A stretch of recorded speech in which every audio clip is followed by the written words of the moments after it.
All right, what's going on, Freedom Night? How we doing? Yep. Well, I'm in the dark. Thank you. All right, guys. Well, I am thankful that you guys are here, as always. Thank you for coming out, spending your Friday evening with us. It means a lot to us. I want to go ahead and thank those for watching online as well. So if you guys can join me in welcoming those watching from Drogi.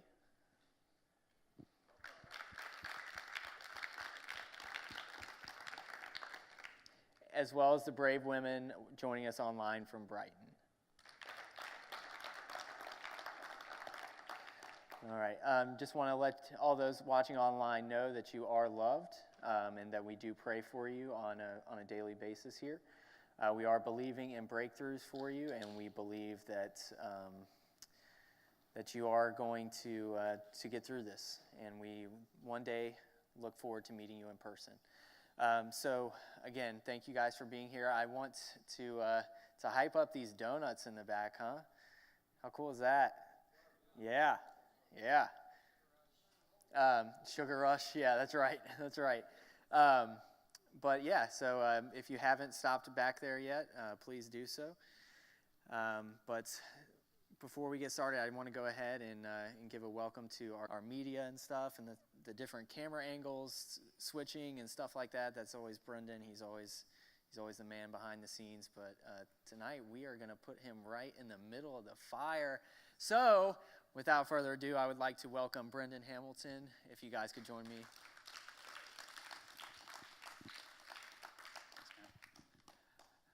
All right. What's up, everybody? How are you? Good. I have a really, really important question for you guys before I get started. Who's a Bengals fan? Who is no longer a Bengals fan after last night? That was rough. That was, oh my gosh. Go Patriots. Oh my gosh.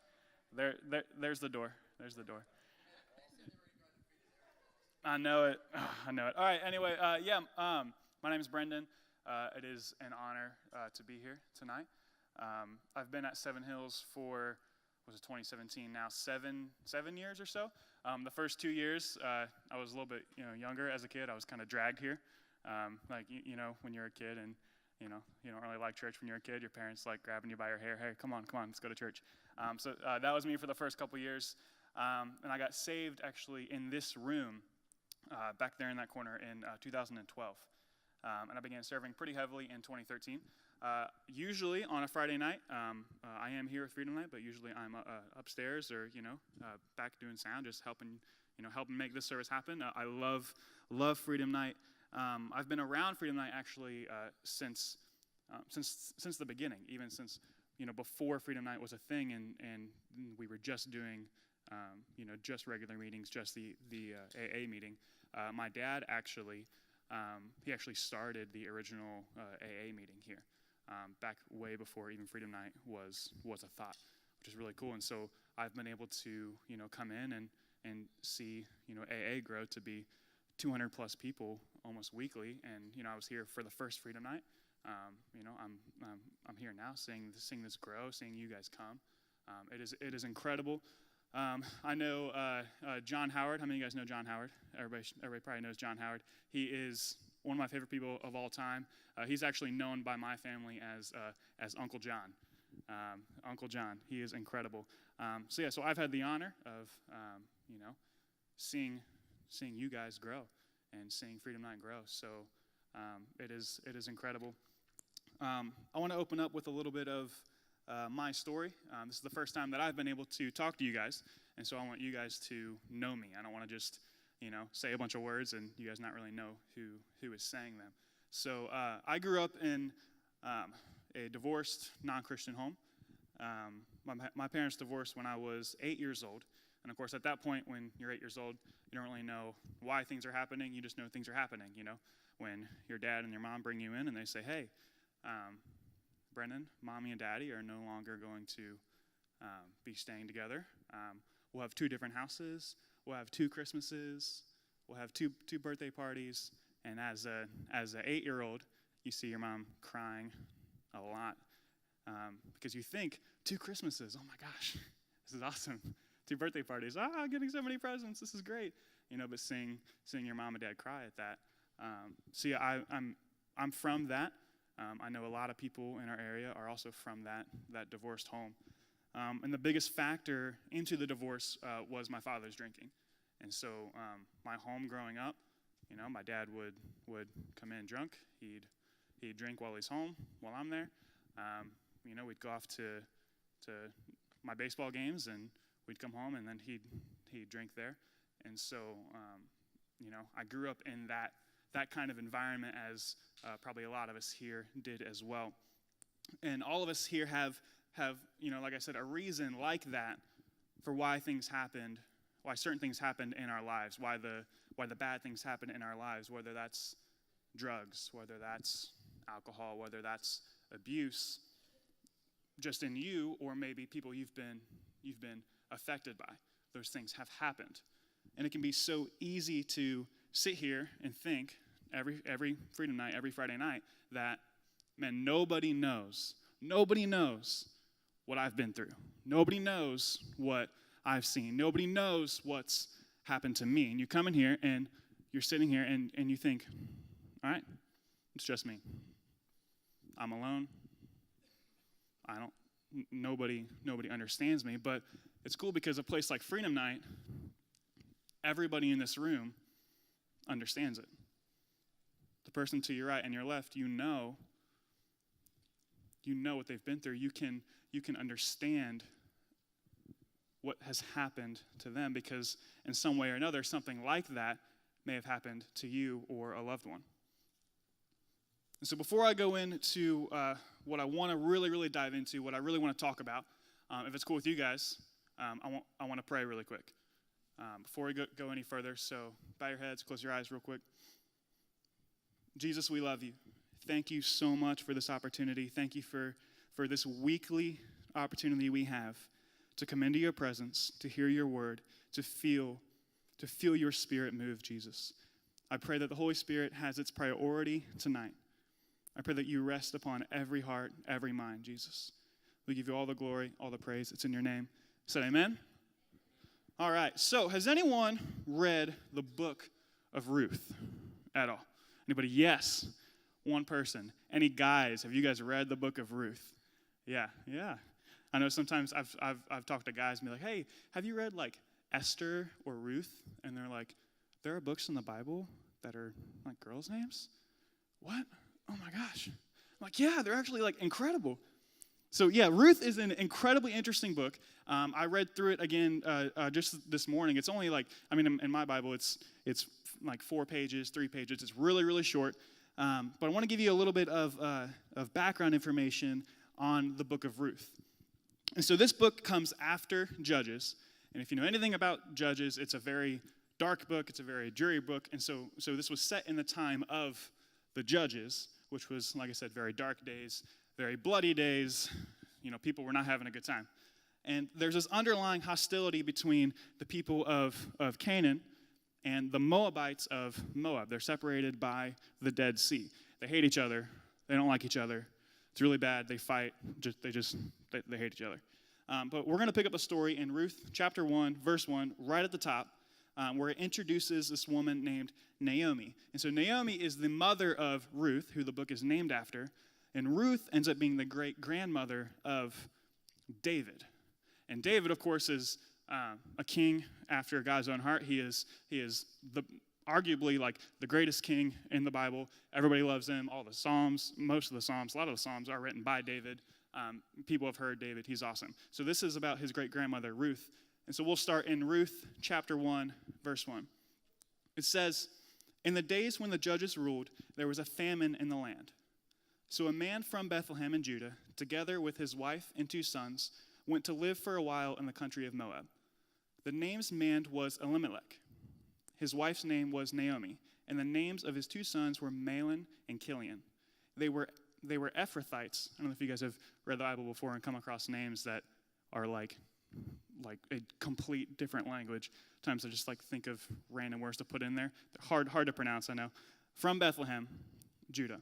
And they went to Moab and lived there. Now, Elimelech, Naomi's husband, died, and she was left with her 2 sons. They married Moabite women, one named Orpah, not Oprah, Orpah, same letters, switched a little bit. When I was a kid, the first time I heard this, I always thought Oprah. And every time I would read this, and every time they would teach me this, I was thinking Oprah was actually in the Bible. I was like, she does everything. She's got her own television network, and she was in the Bible. Okay, props to her. She's great. She's amazing. Good job, Oprah. And the other was Ruth. And after they had lived there for about 10 years, both Mahlon and Chilion also died. And Naomi was then left without her 2 sons and her husband. So at this point, Naomi has nothing. She was married. She had kids. Her kids died. Her sons died. And her husband died. So I don't know if you guys have had any of that happen to you, or have had, other people in your family or your friends have had something like that happen to you. You know how tough it is. And verse 6 says, when Naomi heard in Moab that the Lord had come to the aid of his people by providing food for them, she and her daughters-in-law prepared to return home from there. With her 2 daughters-in-law, she left the place where she had been living and set out on the road that would take them back to the land of Judah. Then Naomi said to her 2 daughters-in-law, go back, each of you, to your mother's home. May the Lord show you kindness as you have shown kindness to your dead husbands and to me. May the Lord grant that each of you will find rest in the home of another husband. So Naomi, at this point, she begins to give up. She begins to say, okay, you guys married my sons, but they're no longer here. I married my husband, and he's no longer here. I have nothing. Don't stay with me. Go home. Don't hang out with me. Go home. I'm not good enough anymore. Go home. It says, then she kissed them goodbye, and they wept aloud and said to her, we will go back with you to your people. So they want to stay. They don't want to give up on Naomi. But Naomi said, return home, my daughters. Why would you come with me? Why would you come with me? Am I going to have any more sons who could become your husbands? Return home, my daughters. I am too old to have another husband. Even if I thought there was still hope for me, even if I had a husband tonight and then gave birth to sons, would you wait until they grew up? Would you remain unmarried for them? No, my daughters, it is more bitter for me than for you, because the Lord's hand has turned against me. So Naomi, she loses almost everything. Like I said, she lost her husband. She lost 2 sons. She's now too old to bear children. And in that day and age, in that culture, in that time, Naomi would have had only 3 choices. Just 3 choices. She would have had 1, she could have remarried. 2, she could beg. Or 3, she could become a prostitute. Now, option number 1 is essentially off the table because she's too old, like I said. So even if she did remarry, she couldn't have any sons. So option 1 is gone. And so her options are pretty limited. They're pretty bleak. If someone comes up to you and says, hey, door number 1, door number 2, it's like a game show. They say, all right, door number 1, you get to beg. Door number 2, become a prostitute. What are you going to pick? She's not having a good time. She's telling her 2 daughters, listen, I have to pick one of these. Go home. Don't stay with me. I'm hopeless. I have nothing going for me anymore. Everything has been taken from me. Leave. Go. Don't stay. Now, before we go on, question that I will answer as well. Can anyone relate with Naomi at all? Has anybody lost a lot? You can be honest. Has anyone felt like, what am I going to do? Yeah, probably all of us. I've lost my loved ones. I've lost my job. I'm too old for the good things of life. I'm too old for God to move. Or I've lost so much and I'm only 25. I'm too young to to do anything about it. How am I going to do anything about this? I'm too hopeless. Now, the same reason why you're here, just being affected in some way by an addiction or abuse or something in that world, which is me too, that same reason why you're here could be the reason why you think that you're hopeless or that you have nothing or that everything's been taken from you. But that same reason why you're here could be the way that God truly does want to work through you, and you just don't even know it yet. You might not even know it yet. So let's pick this story back up, chapter 1, verse 14. It says, at this, here, let's go back to verse 13 real quick. He says, would you wait until they grew up? Would you remain unmarried for them? No, my daughters, it is more bitter for me than for you, because the Lord's hand has turned against me. So remember, she's telling them, go. I don't want you here. You can't help me. And then 14 says, at this, her daughters, Oprah and Ruth, at this, they wept aloud again. Then Orpah kissed her mother-in-law goodbye. So Oprah's like, I'm done. I got a TV show to do. But Ruth clung to her. Let's focus on that. Ruth clung to her.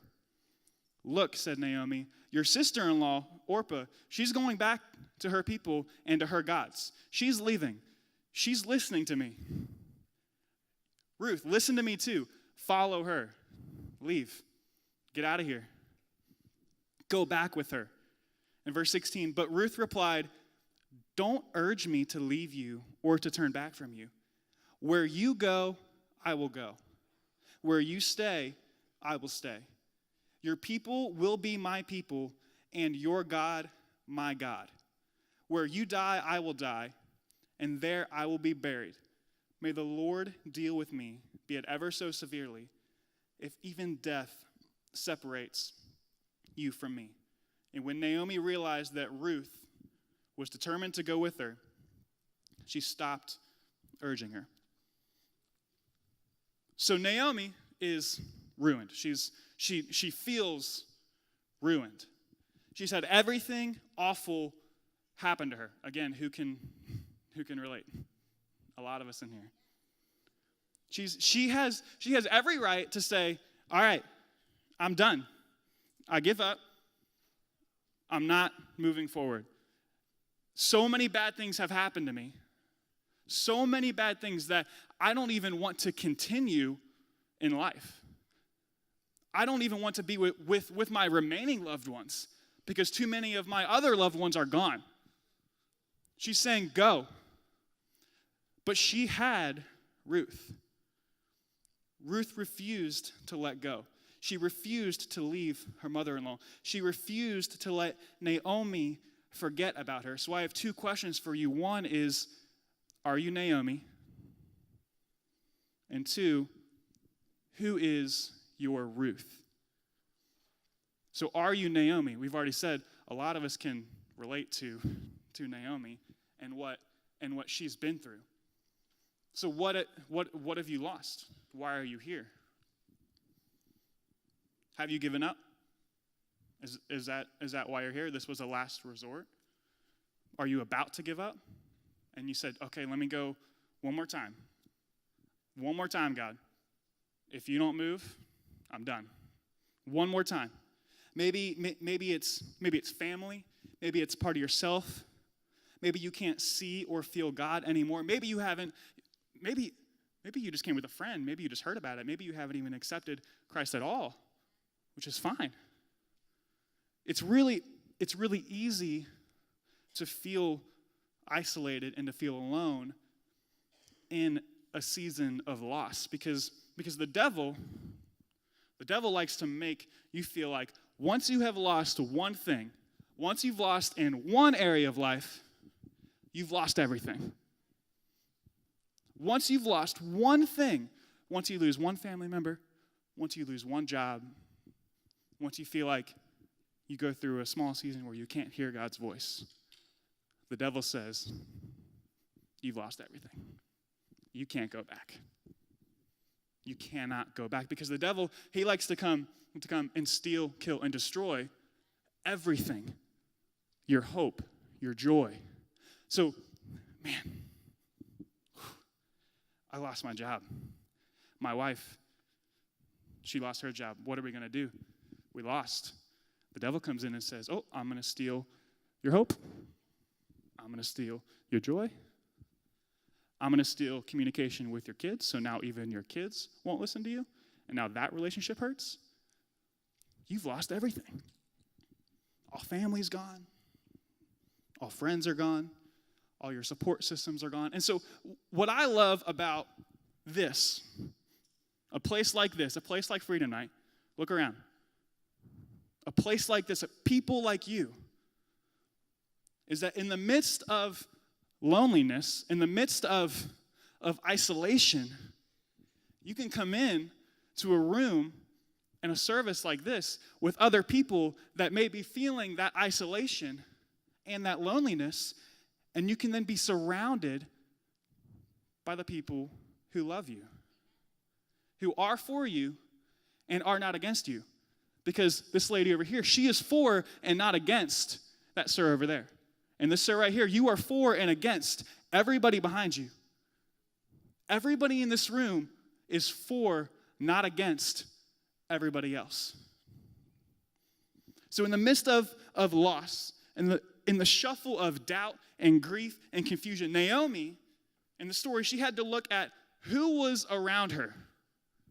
And I don't know if you're anything like Naomi. Again, question number one, are you Naomi? Has something bad happened to you? And then you look to the people around you and you say, oh, I'm shutting myself off from you. Oof, man, one family member is gone and it's my fault. So I'm going to shut myself off from the rest of them. She had to look at who was around her. And the one person that stayed was Ruth. Ruth refused to leave. She refused to go. She said, no, your God is my God. My God is your God.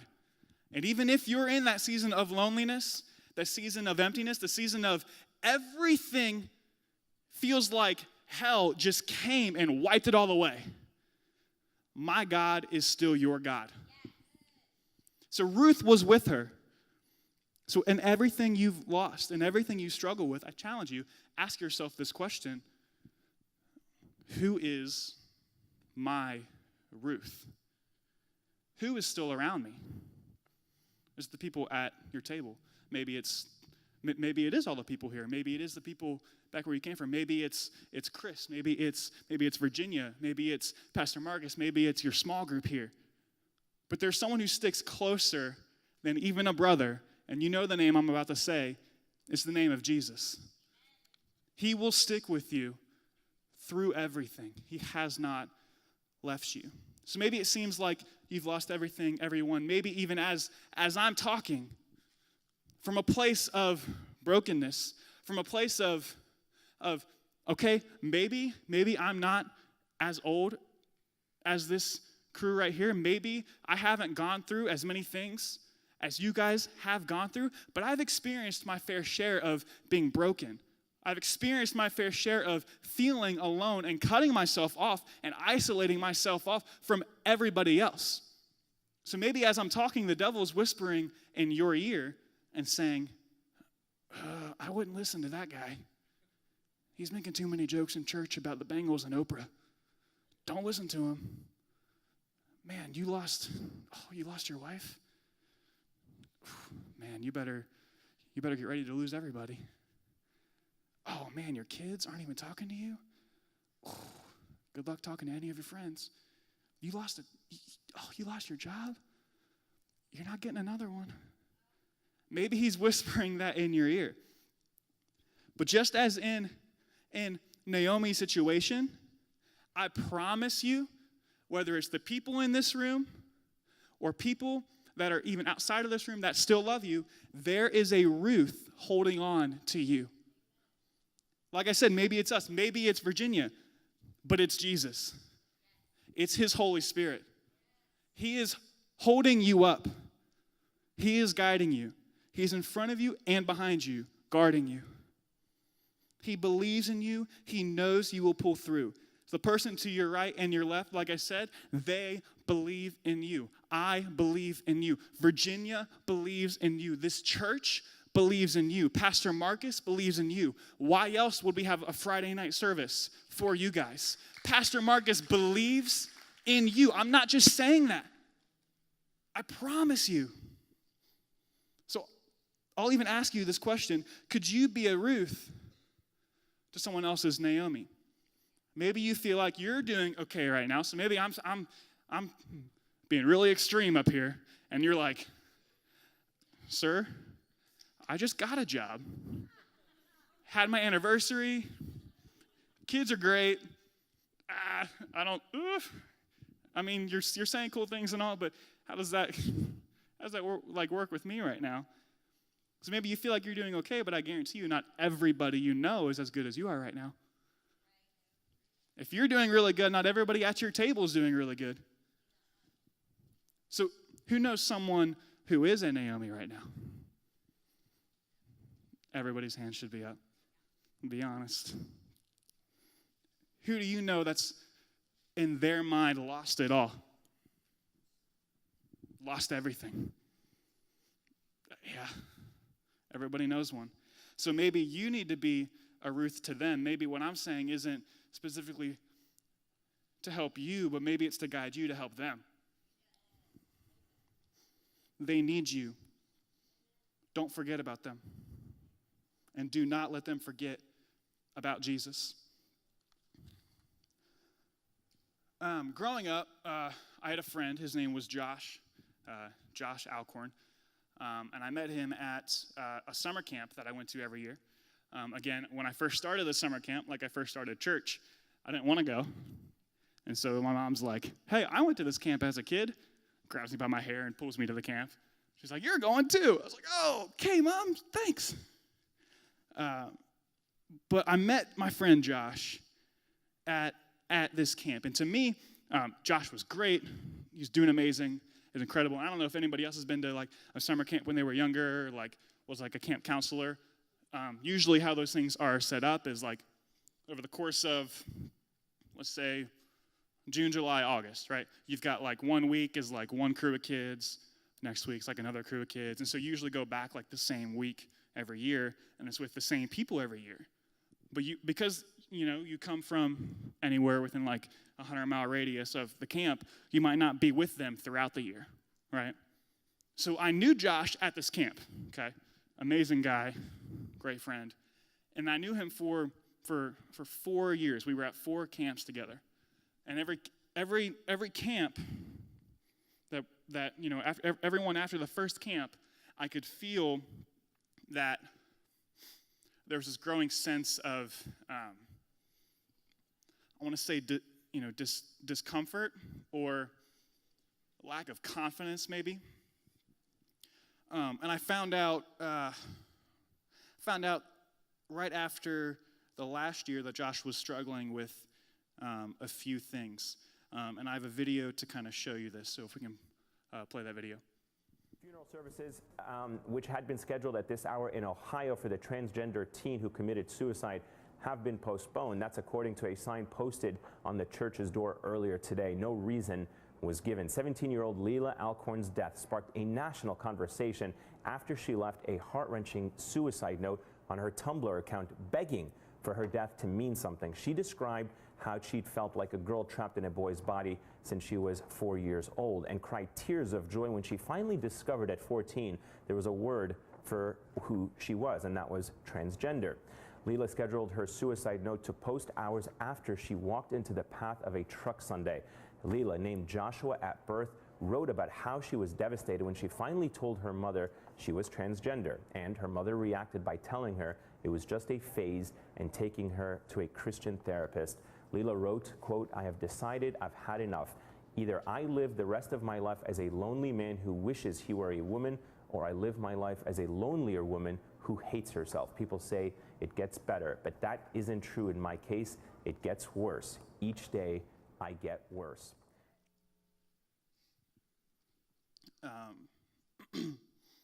the reason to show you that video, what I'm saying is, has nothing to do with this transgender discussion, this political issue, this societal issue. So that's not what I'm going to talk about. But I knew him. I knew Josh. He was one of my best friends for 5 years. I think they have a couple pictures to show you. He was one of my best friends.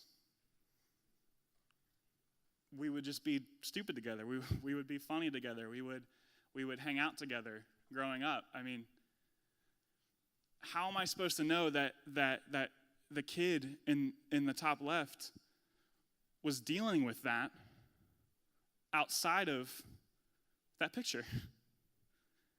How am I supposed to know that?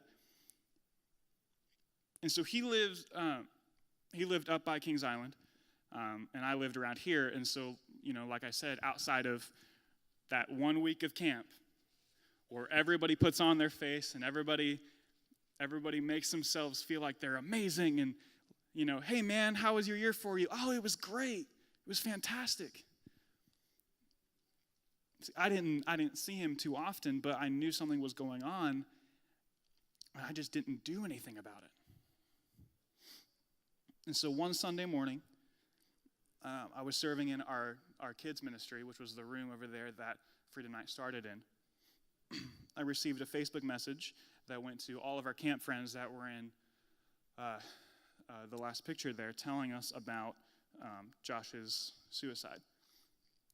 And I realized that I wasn't there for him as much as I should have been, because I didn't realize that he had his own Naomi that he was battling with. He needed a Ruth, and I didn't realize it. I wasn't there for him. My point in telling you that story is that there are people you love that are going through rough times. There are people you love in this room and outside of this room that feel like they are battling hell. Maybe you feel like you are battling hell. But I'm telling you, I'm imploring you guys, they need you and you need them. Do not let them forget the good that is on the inside of them. Don't let them forget the plans that God has for them in the midst of everything the devil has tried to do. And don't you forget the good that's inside of you and the plans that God has for you. Be a Ruth to your loved ones. And find your Ruth. Find those in this room, outside of this room. Maybe it's a small group. Maybe it's Virginia and her team. Maybe it's the Freedom Night volunteers. Find the people that will hold you up. Can I pray for you guys? Bow your heads, close your eyes. Jesus, we love you so much. We thank you for this opportunity we have to come here, to hear from your word. Because we know these are not my words, these are your words, Jesus. I pray that tonight they've fallen on fertile soil, that they will be planted in the hearts of everybody in this room. Jesus, I pray that you have something new for everybody in this room. That what they've gone through does not define them. It does not hold them down. It does not make them stop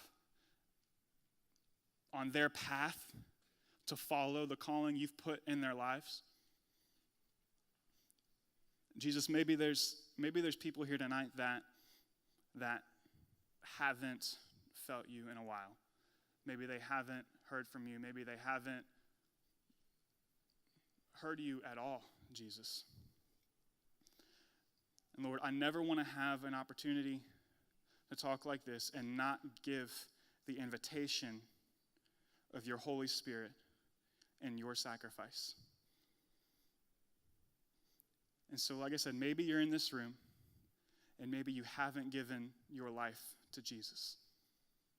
Maybe you haven't given everything to him. Maybe you did when you were a kid, but so many things have changed, and you've learned who Jesus is, that maybe you want nothing to do with him. But I promise you, there is a friend who sticks closer than a brother.